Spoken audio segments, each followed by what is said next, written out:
in the day of pro wrestling, there's been a lot of scrutiny when it comes to like people's point of view, how people think like the business should be portrayed, or how we should take certain ways how to even display wrestling around the casual to hardcore audience. There's always like a massive portion of how we should always appoint a narrative whenever it comes to the current generation of wrestling, and I get that. But today's topic, I'm going to talk about something a bit different, like the women's division. And I understand I've gotten some scrutiny over my opinions involving the women's division in previous uploads, especially to how I feel like they profit or how they're being advertised. And let me tell you something: they are getting fully advertised as being an important draw when they aren't the biggest draw in any company, even the women's division, unless there's some sort of uh controversy involving them or type of appeal.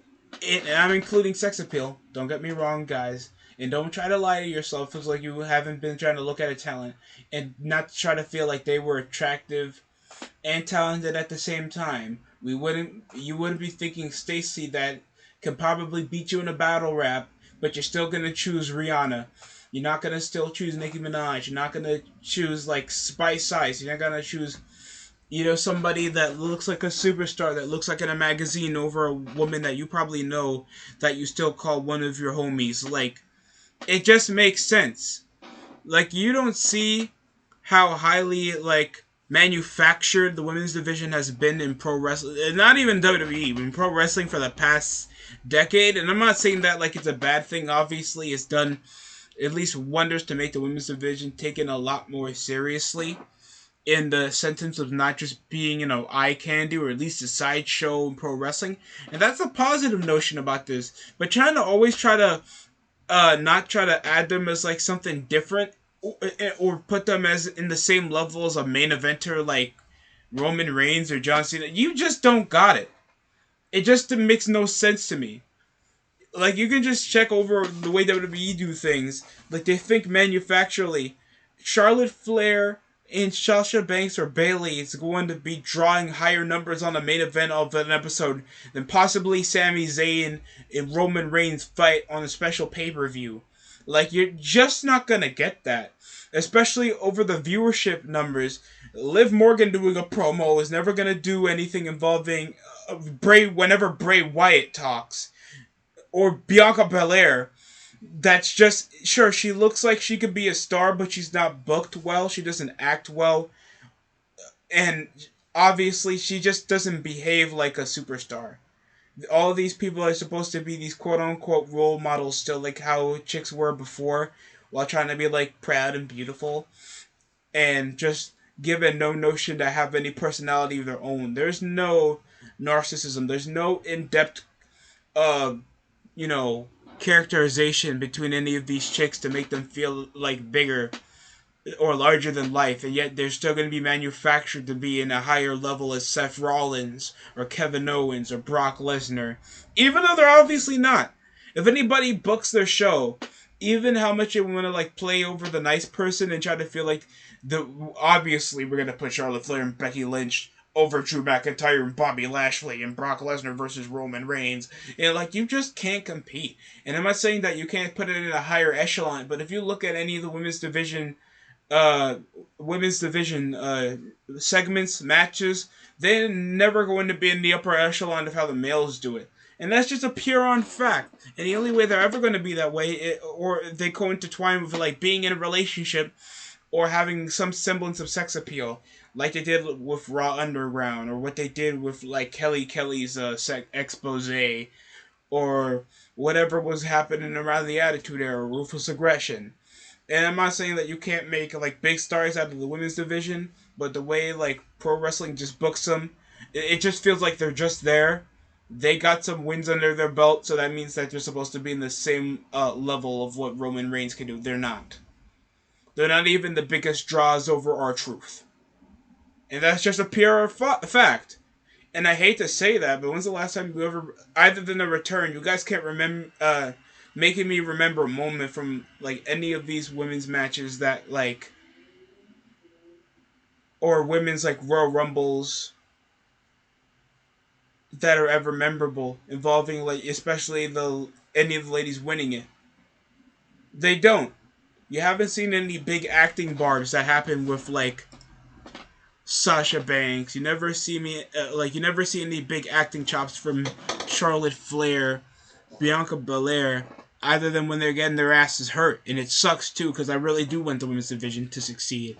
There needs to be more depth into it. There needs to be a better writing crew. There needs to be better choreography that limitates what these chicks can do. So whenever they use their moves, there's meaning whenever they do it instead of just trying to wrestle just like the men, and then they somehow get lesser viewership because they're not doing much to get the crowd more involved, except thinking like they're over. It's agitating. And you see this happen a lot. You see this even when Impact does it. They have very talented women, but the way they're advertised right now, because of the lack of a main event scene in Impact, the women overshadow it. But there's a big like main event scene on AEW and WWE, and you see whenever the women get TV time, they're less of a draw because they're less interesting, and they're only going to be advertised as such because the wrestling business just doesn't be considered as a sexist anymore. That only this is predominantly male. And it's only image-wise that we're even considering the women even still headlining. Or else we would be doing like patty cake because we can't do brown panty matches anymore for the women's division. And that's a pure fact. Besides that, this is just my opinion. If you guys want to take it, take it and try to conscrew it as me trying to be a sexist pig. The women's division is not being manufactured to be important. You're just a bigot that obviously don't like women being in the upper echelon of wrestling nowadays, and you only... No, I am not saying that. If you guys can only understand and see how it's promoting, you guys are obviously going to be remembering segments from the males a lot more than the females. And even if you do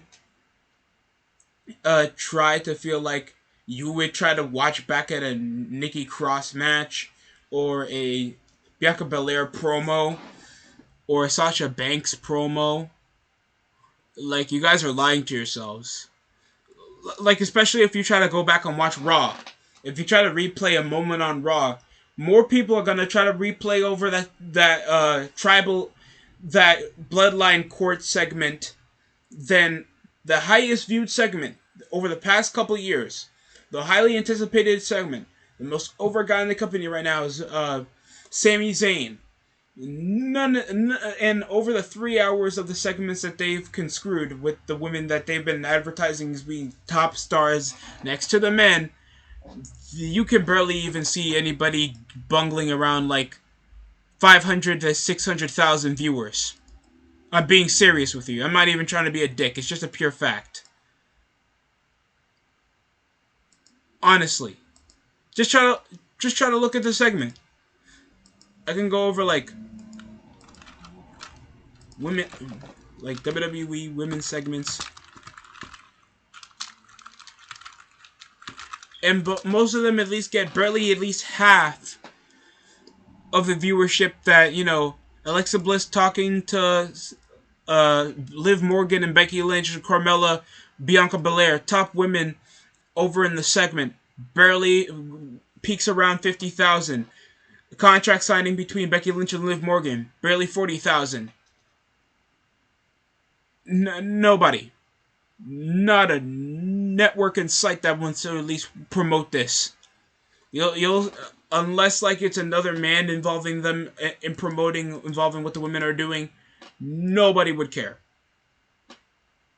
And that's and if you guys are still trying to ignore the truth in all this, why you think there's a women's Royal Rumble? Why you think there's a women's Elimination Chamber, women's Survivor Series? They don't have their own unique, specific match that makes them more special or makes them a cut above what the men can't do, except just give them the matches that the men can do. It's just agitating how we can't even make even different match stipulations to at least bring over why the women are different from what the man can do, like they do for cruiserweights, like they did with the X division, or heavyweights or like hardcores. Like, just there's just a specific way to do about it. I'm not saying bring back Braun Pounding or pillow fights. Like, just specific matches that are a bit more technical or a bit more creative, or add more segments. You know, just do something to actually make me feel like I can feel emotionally invested in the women, because most of the women in wrestling, I do not care unless they're either like Toxic Attraction. Sadly, Mandy Rose has been released. Jade Cargill, or somebody that actually feels like they can be important and act like they're important. I do not care. That's it for me. Thanks for watching the DST Show. Like, comment, subscribe if you want more. That's it for me. Thanks for watching.